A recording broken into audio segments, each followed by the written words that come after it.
conforme vai passando. Por exemplo, uma linha que sai do centro e está num tecido completamente adensado, ela pode ter um nível de transformação de adensamento. Quando essa mesma linha de BRT chega lá na periferia, depois da Billings e Guarapiranga, numa área ambientalmente sensível, ela não pode chegar com a mesma intensidade que ela saiu no centro, ela precisa ter essa intensidade reduzida.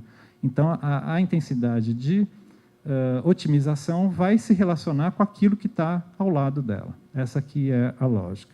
Vamos entender melhor esses instrumentos. Bom, a gente tem uma linha qualquer, não importa qual seja. A gente, então, traça 200 metros de cada lado.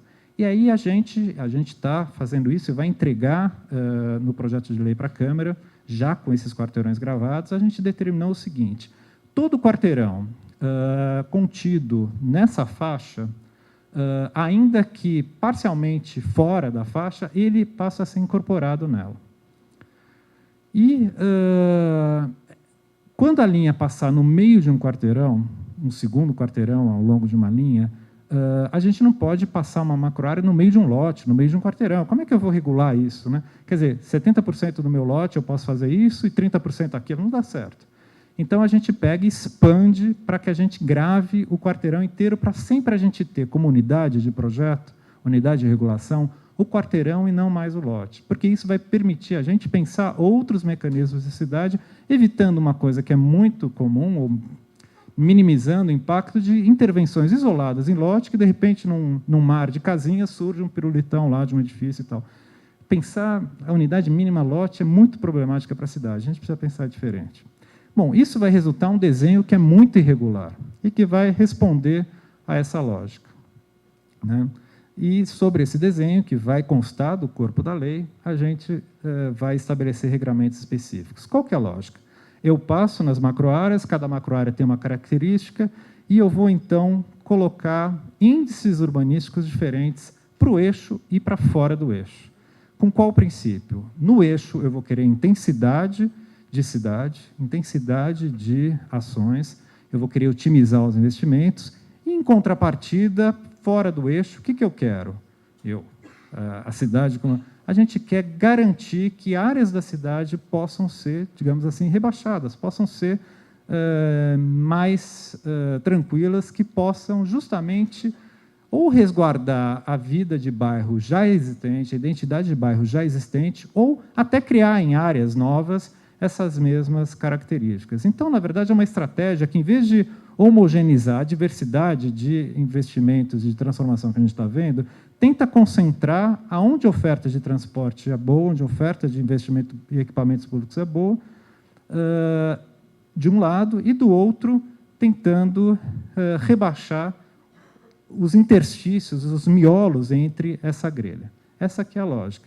E aí, o que a gente faz? Onde o eixo passa, a gente, com raras exceções, aí, a gente estabelece um coeficiente de aproveitamento máximo de 4.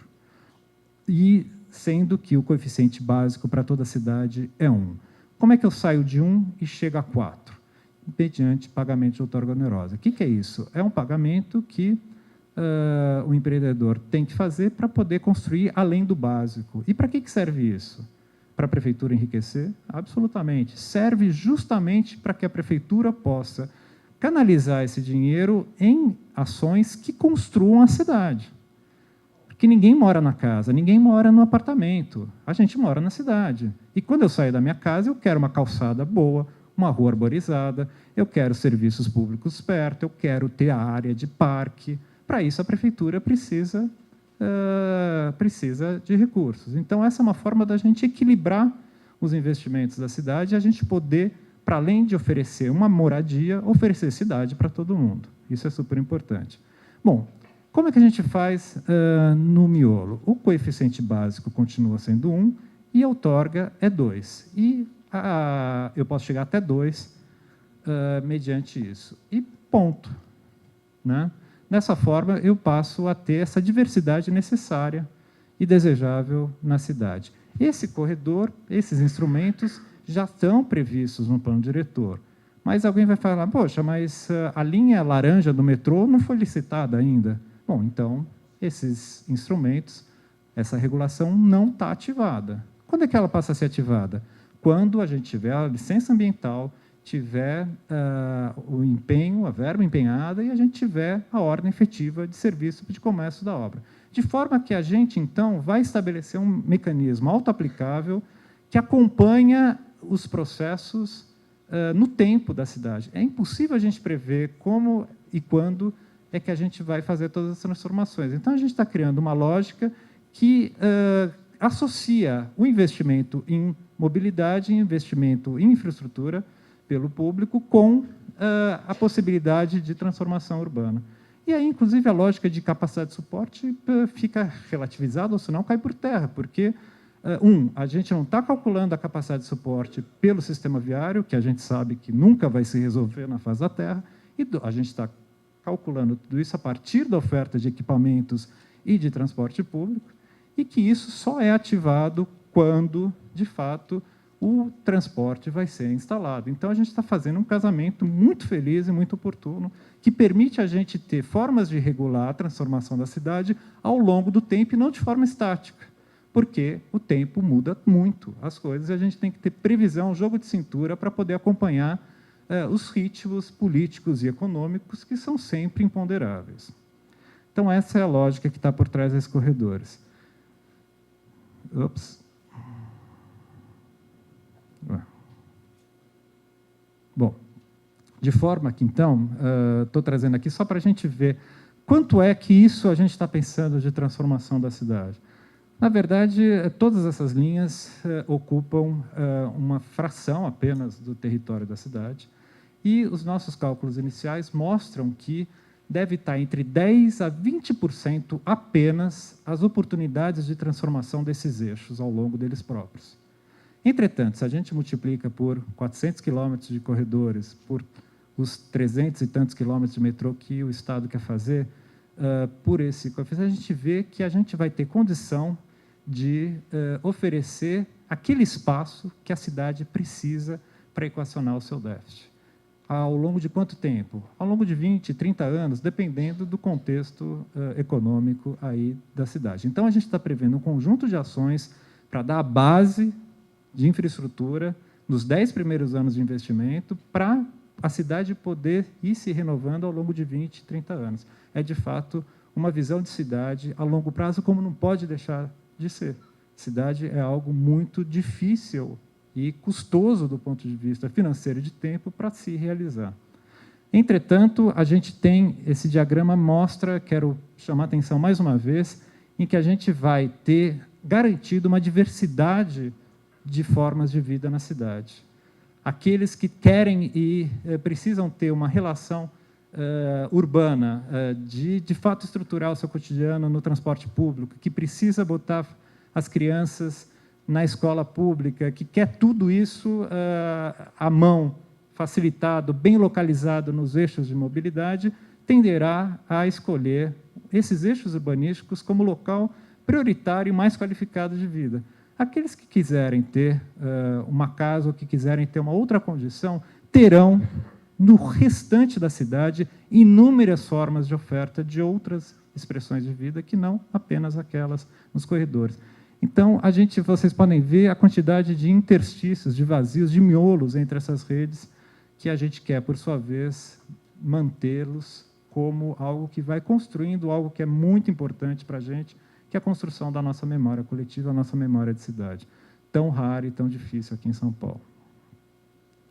Por fim, a questão da vulnerabilidade. Esse mapa mostra as cores claras, onde não tem vulnerabilidade, e as amarelas, tendendo para o vermelho, onde a vulnerabilidade é maior. Em São Paulo, a vulnerabilidade se expressa em 2 territórios específicos. Primeiro, na periferia, a gente sabe disso, mas também na área central. Os índices da área central são tão dramáticos quanto os da periferia. Por exemplo, é onde estão os maiores índices de gravidez precoce, de um monte de coisa que está longe de ser bom, e a gente tem que ter ações enérgicas para isso. Especificamente, a área central, ela vai estar dentro da macroárea de estruturação metropolitana, até porque a área central não é o centro da cidade, é o centro da metrópole, e é o centro que tem todo o impacto que o faz ser diferente de uma zona de bairro. As demais ações, de fato, elas se voltam mais para os territórios periféricos. E aí, o que a gente faz? A primeira coisa é a própria lógica de corredores. essas linhas brancas. Reparem, corredores e metrô e tal, reparem como eles são importantes para estruturar as manchas vermelhas de vulnerabilidade, como eles são importantes para conectar essas zonas com os locais onde tem oferta de emprego, de serviços e tudo mais. O sistema de mobilidade é fundamental para a gente começar a oferecer possibilidade de escolha, oportunidade para a população. E, evidentemente, para a gente fazer esses corredores, a gente precisa abrir viário na periferia, que não tem, são viários precários e tal. Então, reparem que a mancha amarela são as áreas de vulnerabilidade, aqui, por exemplo, são ações prioritárias na expansão do sistema viário, ainda que tenha ações na cidade como um todo, prioritariamente as ações visam justamente reverter a condição de precariedade das áreas de vulnerabilidade. A mesma coisa acontece, por exemplo, com as áreas de risco, que a gente precisa ter também ações muito sérias. Ninguém quer ver gente morrendo porque deslizou um barranco, ou gente morrendo porque inundou uma casa e assim por diante. E a gente sabe que as áreas de maior risco estão exatamente nesses territórios vulneráveis, e para isso a gente precisa de ações prioritárias. E que estão também, por sua vez, ligadas a todo o sistema de drenagem e o sistema de esgotamento sanitário, que, mais uma vez, também vocês veem, tem nas áreas, na cidade inteira, ações, mas nas áreas vulneráveis, ações prioritárias, que, por sua vez, se relacionam com a expansão do sistema de áreas verdes. A gente sabe que uma coisa muito importante, que já está no plano de 2002, é a expansão da lógica de parque linear. O que é parque linear? É aquele córrego que foi totalmente ocupado por favela, ou foi tamponado por um sistema viário, que precisa ser reaberto, que precisa ser removida, as pessoas que moram em situação de risco, que tem capacidade de estruturar esses bairros precários, essas favelas, e organizar todo o processo de mobilidade, a chance de mobilidade local, ciclovia, pedestre, organizar o sistema de equipamentos, oferta de equipamentos, o sistema de áreas livres, verdes e tal. Então, todas essas coisas vão se articulando, vão se unindo. E a mesma coisa os equipamentos, né? Isso é a rede do território céu, que eu não vou explicar aqui, mas que é todo um conjunto de articulação dos equipamentos públicos, não mais vistos apenas como a escola, a creche e tal, mas a gente está identificando no território onde tem equipamentos já existentes, existem muitos na cidade, o que a gente precisa complementar, com quais programas, quais novos programas a gente precisa introduzir, como, por exemplo, uma das estratégias está sendo relacionar unidades de saúde preventiva, não curativa, preventiva, com os equipamentos de esporte e lazer. Por quê? Porque uma das formas de eu prevenir ter doença é justamente eu poder fazer ginástica, fazer esporte e tal. Então, talvez um local, não para a gente colocar um pronto-socorro que vai pegar a gente atropelada no meio da rua, mas um local onde eu possa ter um equipamento de saúde, por exemplo, para todo e qualquer um, sobretudo terceira idade, que vai estar relacionado à oferta de atividades esportivas. Então, a gente está organizando esses programas, organizando esses espaços e priorizando as ações das subprefeituras, todas, várias das ações, ao redor desses equipamentos, como, por exemplo, eu tenho verba para renovar a calçada, arborizar, para ampliar a iluminação, mas não é para a cidade inteira ao mesmo tempo. Então, preciso priorizar. Qual a forma de priorizar?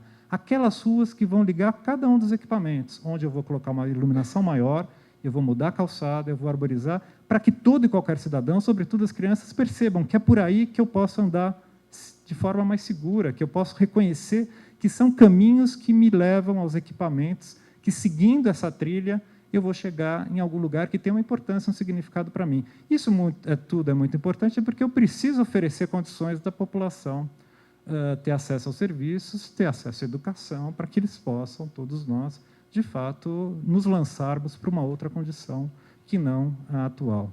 Tudo isso, então, se junta numa estratégia, nessa terceira grande estratégia, de dar um sentido para os investimentos, de multiplicar os seus efeitos com o mesmo dinheiro que a gente tem, que é sempre escasso, e de enfrentar com vigor a questão da desigualdade e da vulnerabilidade, que é muito grande. Esses são, enfim, o arcabouço conceitual, as grandes estratégias que são transcritas no território, no espaço, em ações no espaço, da forma que eu apresentei. Bom, está aberto agora para perguntas e a gente pode, então, iniciar o debate. Muito obrigado.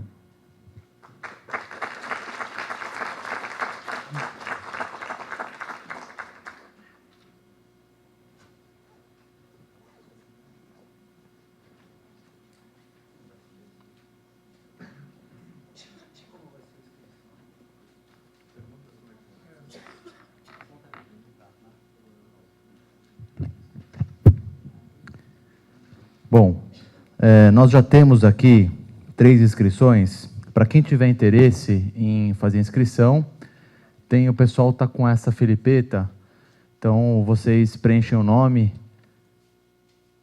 e algumas outras informações, por exemplo, se identificou na minuta a pergunta, e a gente vai fazer em blocos de 5 perguntas. As pessoas vêm aqui à frente, tem um microfone ali, fazem a pergunta, a gente pede para fazer no máximo em 3 minutos, ou a contribuição, e depois a gente faz uma rodada para a mesa dialogar com as perguntas que foram feitas.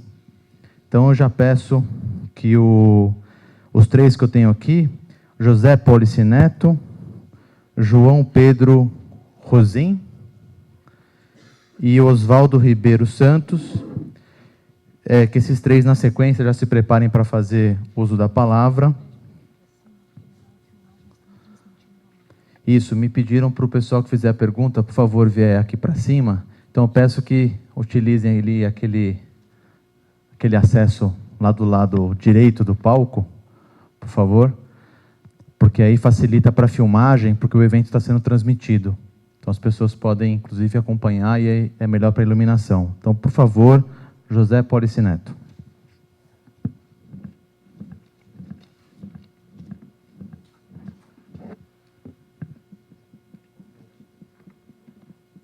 Cumprimentar a todos, secretário e aqueles que participam hoje.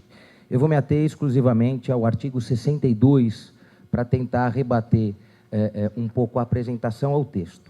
A primeira questão que me preocupa é a relação de mapas e quadros apresentados. Primeiro, no artigo 62, a gente vai lá e diz que o mapa é o mapa 4, só que o mapa 4 não é o mapa de transporte, né? E a gente está referenciando este sistema a partir do transporte coletivo. E o mapa que se faz referência no texto é um mapa de sistema estrutural.